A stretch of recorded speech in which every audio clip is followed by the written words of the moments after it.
Does Realme 16 Pro 5G have a screencast or screen mirroring feature? Let me quickly check it out for you. So if I open my settings app and if I scroll down to device connect and if I tap on it and if I come to device connection, this section, and in this section you can see here we have TV.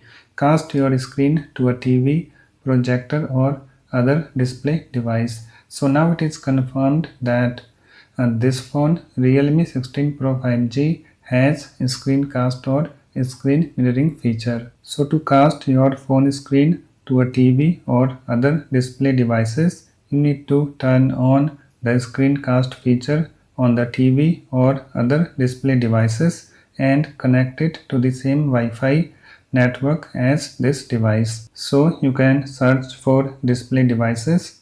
You can see it started searching. After searching, your display devices will show up like TV, etc. So just select it and cast your phone screen to a TV or other display device. So that's it.